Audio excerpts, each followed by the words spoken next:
नमस्कार प्रिय छात्रों, मैं आपका हिंदी अध्यापक एस गौंडी फिर से एक बार ऑनलाइन क्लासेस में आपका स्वागत सुस्वागत। तो इसके पहले हम हिंदी का पहला गद्य बड़े घर की बेटी इस पाठ का अध्ययन कर चुके हैं। तो गद्य भाग में दूसरा पाठ है युवाओं से। इसके लेखक है स्वामी विवेकानंद जी। तो युवकों से प्रेरणा देने वाला यह एक पाठ है। युवकों का प्रेरणादायक यह पाठ जो है, इस पाठ का अध्ययन हम करेंगे। तो इसके पहले स्वामी विवेकानंद जी का परिचय जानेंगे। युग पुरुष स्वामी विवेकानंद जी का जन्म 12 जनवरी 1863 को कलकत्ता यानी कि कोलकाता में हुआ। युग पुरुष कहा जाने वाले स्वामी विवेकानंद जी का जन्म 12 जनवरी 1800 यानी कि 1863 में कोलकाता में हुआ। तो नरेंद्र नाथ स्वामी विवेकानंद जी का बचपन का नाम था। तो आपका भी बचपन का नाम अलग और बड़े होने के बाद नाम अलग होता है। उसी तरह बचपन का नाम स्वामी विवेकानंद जी का नरेंद्र नाथ था। पिता विश्वनाथ दत्त और माता भुवनेश्वरी। तो स्वामी विवेकानंद जी के पिता का नाम विश्वनाथ दत्त और माता थी भुवनेश्वरी देवी।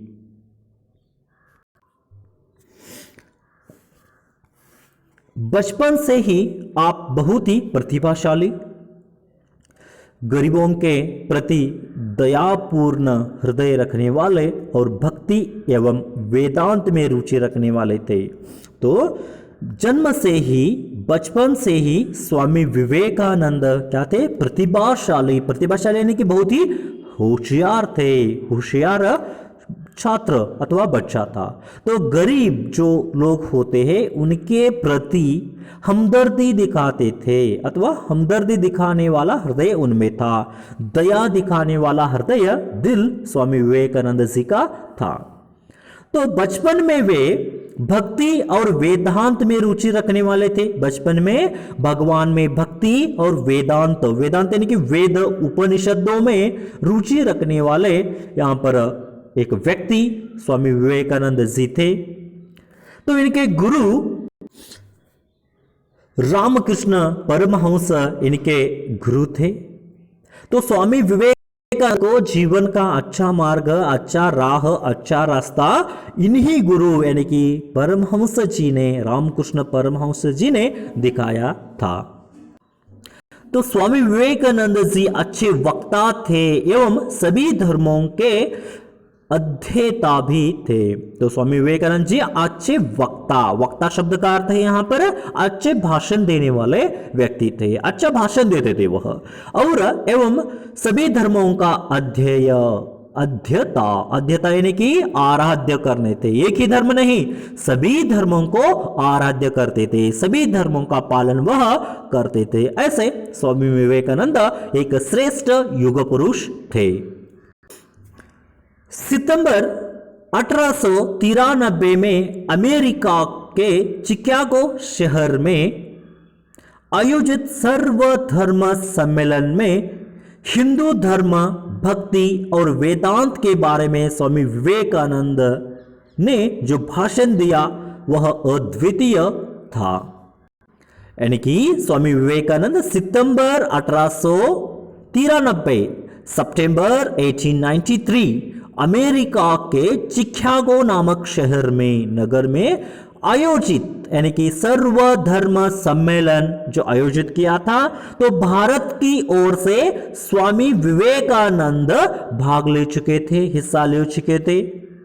तो उस सम्मेलन में स्वामी विवेकानंद जी ने हिंदू धर्म की भक्ति, हिंदू धर्म के वेद उपनिषद यानी कि वेदांत के बारे में स्वामी विवेकानंद जी ने एक भाषण दिया। वह भाषण कैसा था? अद्वितीय, श्रेष्ठ था। तो आप भारत देश, भारत की प्रजा और भारतीय संस्कृति के अच्छे ज्ञाता थे। स्वामी विवेकानंद जी को भारत देश के प्रति, भारत देश की प्रजा के प्रति और भारतीय संस्कृति के प्रति अच्छे ज्ञाता थे। ज्ञाता थे यानी क्या पर ज्ञान था। भारत देश, भारत की प्रजा, भारत की संस्कृति के बारे में बहुत सारा ज्ञात किसे था? स्वामी विवेकानंद जी को था। इस कारण खंड खंडांतर में हिंदू धर्म के औन्नत्य, भक्ति एवं वेदांत के प्रचार प्रसार आप निरंतर कार्य करते रहे। तो यहां पर भारत इस कारण से खंड खंडांतर में, यानी कि भारत के खंड खंडांतर में, भारत के देश में हर जगह, पूरे विश्व के हर जगह, हर स्थल में उन्होंने क्या किया? हिंदू धर्म का औन्नत्य, भक्ति एवं वेदांत का प्रचार प्रसार किया। यानी कि पूरे विश्व में यहां पर स्वामी विवेकानंद जी ने क्या किया? भारत देश का प्रचार किया। भारत देश में जो हिंदू धर्म है उसका प्रचार और प्रसार निरंतर करते रहे। तो इनकी मृत्यु 4 जुलाई 1902 को हुई। स्वामी विवेकानंद जी का देहांत 4 जुलाई 1902 को, यानी कि यहां पर स्वामी विवेकानंद जी का डेथ 4 जुलाई 1902, यानी कि यहां पर उनका देहांत हो जाता है, उनकी मृत्यु हो जाती है। तो कर्म योग, यानी कि स्वामी विवेकानंद जी की मृत्यु केवल 39 वर्ष में हुई थी। 39 ईयर में उनकी मृत्यु हो चुकी थी। तो कर्म योग, भगवान कृष्ण और भगवत गीता, मरणोत्तर जीवन, मेरे गुरुदेव आपकी आदि प्रसिद्ध रचनाएं हैं। स्वामी विवेकानंद जी की प्रसिद्ध रचनाएं हैं कर्मयोग, भगवान कृष्ण और भगवत गीता, मरणोत्तर जीवन, मेरे गुरुदेव आदि आपकी प्रसिद्ध रचनाएं हैं। इन्होंने प्रसिद्ध रचनाएं की चुकी थी। तो प्रस्तुत संबोधन युवाओं से में स्वामी विवेकानंद जी ने नव युवकों को मार्गदर्शन दिया है। तो प्रस्तुत यह क्या है? युवाओं से संबोधन है, संबोधन दिया गया है। जैसे निबंध होता है, कहानियां होती है, नाटक होता है, वैसे ही एक विधा संबोधन। तो इस संबोधन में उन्होंने, संबोधन यानी कि भाषण, तो इस भाषण में यहां पर स्वामी विवेकानंद जी ने जो युवाओं से, नव युवक है, नव युवकों को जैसा पर मार्गदर्शन किया है। आपका विश्वास था कि देश का उद्धार केवल नव युवक एवं युवतियों के द्वारा ही संभव है। देश का यहां पर विकास जो है, अथवा आपका विश्वास था कि देश का जो उद्धार है, कल्याण है, केवल वह किनसे होगा? देश के जो नव युवक है उनसे ही होगा। नव युवक और नव युवतियों द्वारा संभव है, ऐसा विश्वास स्वामी विवेकानंद जी का था। तो स्वामी विवेकानंद जी ने हमें मानव निर्माणकारी धर्म एवं दर्शन की शिक्षा दी है। यानी कि मानव निर्माण के लिए जैसा पर धर्म एवं दर्शन की शिक्षा उन्होंने दी है। हमारे राष्ट्र निर्माण के लिए उनकी अनुपम देन है। भारत देश निर्माण के लिए, राष्ट्र निर्माण के लिए अनुपम, यानी कि इसका शब्द का अर्थ है सर्वश्रेष्ठ। तो सर्वश्रेष्ठ देन स्वामी विवेकानंद जी की है भारत देश निर्माण अथवा भारत राष्ट्र निर्माण के लिए। तो स्वामी विवेकानंद की 150वीं जयंती के उपलक्ष्य में उनकी विचारधारा का परिचय विद्यार्थियों को दिलाने हेतु इस अनुदित पाठ का चयनित किया गया है। यानी कि युवाओं से पाठ आपके 11वीं कक्षा के लिए क्यों दिया गया है? यानी क्या पर उनकी 150वीं जयंती थी, उसके उपलक्ष्य में उनकी विचारधारा का परिचय विद्यार्थियों को दिलाने के कारण इस पाठ का, अनुदित पाठ का चयनित आपके सामने किया गया है। तो छात्रों, हम अब स्वामी विवेकानंद जी का परिचय देखे हैं अब तक, अब पाठ की ओर बढ़ते हैं। मेरी आशा, मेरा विश्वास नवीन पीढ़ी के युवकों पर है। स्वामी विवेकानंद यहां पर कहना चाहते हैं उनकी आशा, उनकी उम्मीदें, उनका भरोसा किस पर है? इस देश के जो नवीन पीढ़ी है, नव युवक है, उन पर ही उनका आशा, उम्मीद, विश्वास, भरोसा सब कुछ है। नव युवक, नवीन पीढ़ी पर उन्होंने ऐसे कहा है। तो उन्हीं में से मैं अपने कार्यकर्ताओं का संग्रह करूंगा। जो नव युवक है उनमें ही, उनसे ही जैसा पर क्या करेंगे, अपने कार्यकर्ता जो है, जो नायक है, जो काम करने वाले युवक है, उनका संग्रह नव युवकों में से करेंगे। वे सिंह विक्रम से देश की यथार्थ उन्नति संबंधित सारी समस्याओं का यहाँ पर समाधान करेंगे। वे सिंह विक्रम यानी कि यहाँ पर सिंह बल, सिंह जैसी शक्ति, सिंह बल, सिंह जैसा ताकत भरने वाले नव युवक इस देश की यथार्थ यानी कि सच्चाई अथवा निज उन्नति यहाँ पर संबंधी सारी समस्याओं का वे समाधान करेंगे। देश की में जो सफल समस्याएं हैं उन समस्याओं का समाधान कौन करेंगे? स्वामी विवेकानंद की आशा पर रहने वाले नव युवक। तो वर्तमान काल में अनुष्ठेय आदर्श को मैंने एक निर्दिष्ट रूप में व्यक्त कर दिया है और उसको कार्यान्वित करने के लिए मैं अपना जीवन अर्पित कर दिया है। तो स्वामी विवेकानंद जी ने क्या किया है? वर्तमान काल में, आज के जमाने में अनुष्ठेय यानी क्या पर निर्देश अथवा आदर्श, आदेशक के, तो यहाँ पर अनुष्ठेय आदर्श को मैंने निर्दिष्ट रूप में व्यक्त किया है। उनका आदर्श जो था एक निर्दिष्ट रूप में उन्होंने अभिव्यक्त किया है, प्रस्तुत किया है और उनको कार्यान्वित करने के लिए कार्य रूपक के तरुवधु, तो कार्यान्वित करने के लिए मैंने अपना जीवन ही उन्होंने क्या किया है? समर्पित कर दिया है, अर्पित कर दिया है। यानी कि देश की उन्नति के लिए स्वामी विवेकानंद जी ने अपना पूरा जीवन समर्पित कर दिया है। तो इसलिए यहां कहते हैं कि नव युवकों के साथ मिलकर मैं नई देश की उन्नति करूंगा, इस देश का अभिवृद्धि करूंगा, ऐसे उन्हें की कहना है स्वामी विवेकानंद जी को। वे एक केंद्र से दूसरे केंद्र का विस्तार करेंगे, एक जगह से एक और एक जगह का विस्तार करेंगे, एक स्थान से, एक केंद्र से दूसरे केंद्र का विस्तार करेंगे और इस प्रकार हम धीरे धीरे समग्र भारत में फैल जाएंगे। यानी कि उनका जो युवा नेताओं का जो समूह है वह एक केंद्र, एक ब्रांच से दूसरा ब्रांच ऐसे विस्तार करके पूरे देश में वह फैलाना चाहते हैं। नव भारतवर्ष का पुनरुत्थान होगा, यानी कि भारत देश का पुनर्उन्नति होगी, पुनः उन्नति होगी। तो वह शारीरिक शक्ति से नहीं वरना आत्मा की शक्ति से। तो स्वामी विवेकानंद जी यहां पर कह रहे हैं नया भारत निर्माण होगा। तो नया भारत कैसे निर्माण होगा? शारीरिक शक्ति से नहीं बल्कि आत्मशक्ति से, आत्मशक्ति द्वारा नया भारत का निर्माण होगा। वह उत्तान विनाश की ध्वज लेकर नहीं वरना शांति और प्रेम की ध्वज से। यानी कि वह उन्नति, वह उत्थान कैसे होगा?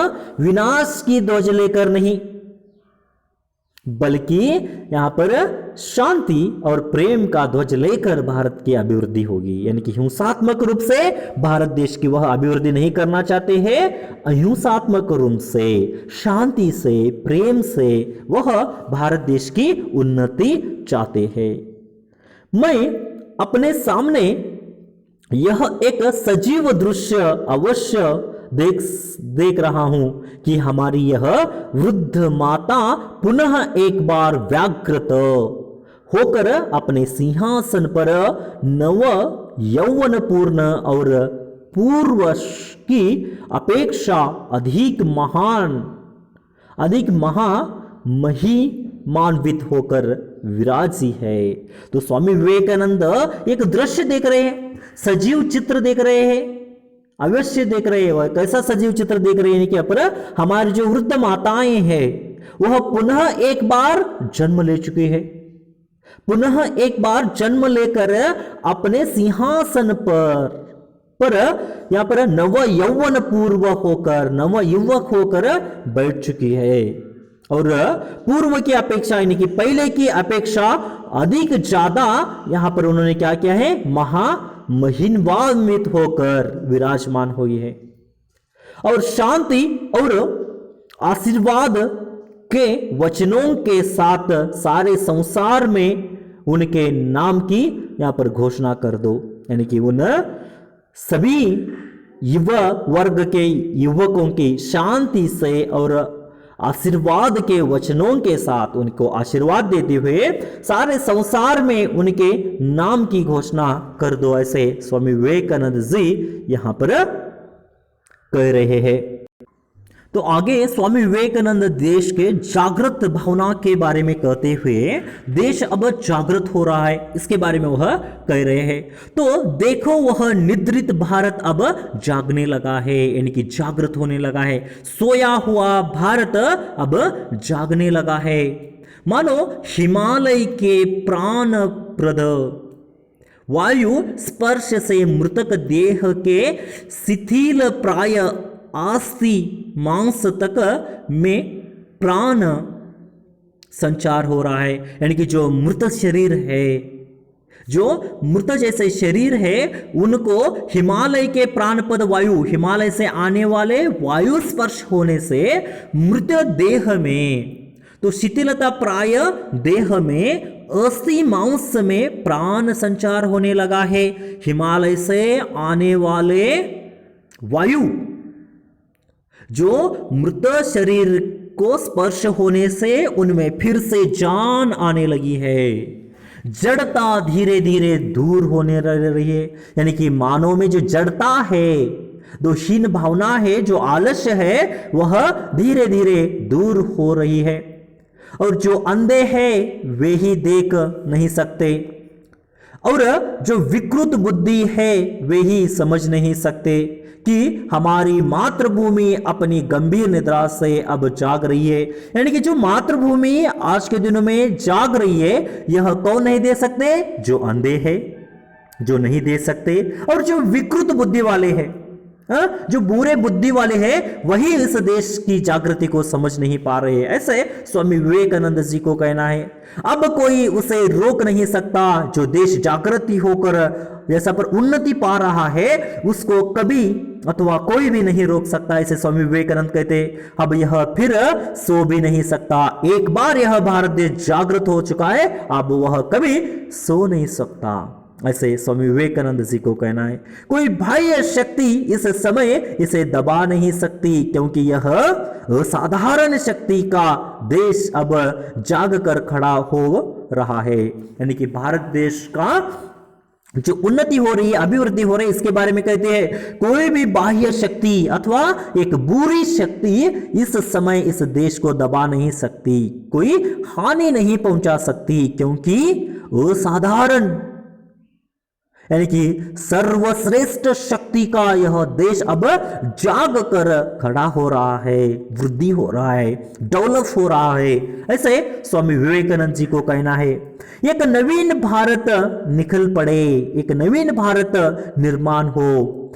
निकले हल पकड़कर किसानों की कूटी बेद कर। यानी कि यहां पर नवीन भारत निर्माण के बारे में स्वामी विवेकानंद कहते हैं, किसान अपने कुटियों से बेद कर यहां पर आगे बढ़ रहे हैं। मछुआ जैसा पर आगे बढ़ रहा है, यानी कि मछुआ यानी कि मीनुगार ऐसे हम कहते हैं, जो मछलियां पालता है। मोची यानी कि हम कन्नड़ में चम्हाररू ऐसे कहते हैं। महितरो यानी कि जैसा पर काम करने वाला, महितरों की झोपड़ियों से। यानी कि भारत देश को जागृत करने के लिए, उन्नति करने के लिए किसान हल लेकर आ रहा है। किसान जो है यहां पर कूटी भेद कर आ रहा है, हल पकड़कर अपने हाथों में से। मछुआ जो है वह भी, और मूची जो है वह भी, और मेहतरों की झोपड़ियों से निकल पड़े। यहां पर बड़ियों की दुकानों से,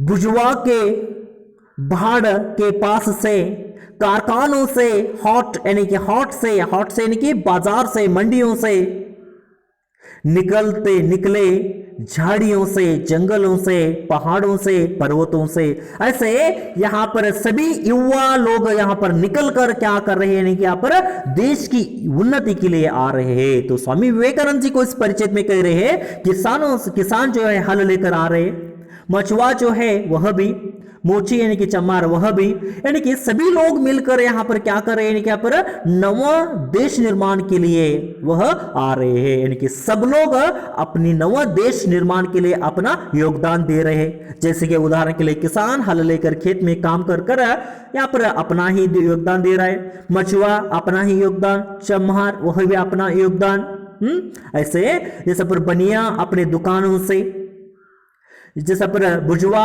भाड़ के पास से, कारखानों से कुछ लोग हट यानी कि बाजार मंडी से कुछ लोग, झोपड़ियों से कुछ लोग, जंगलों से, पहाड़ों से कुछ लोग, ऐसे निकलकर नया देश का निर्माण करने के लिए आगे बढ़ रहे हैं, ऐसे स्वामी विवेकानंद जी को कहना है। तो छात्रों, आज का पाठ यहां पर ही हम समाप्त करते हैं। आगे का भाग कल के पीरियड में हम देखेंगे। तब तक धन्यवाद। Thank you.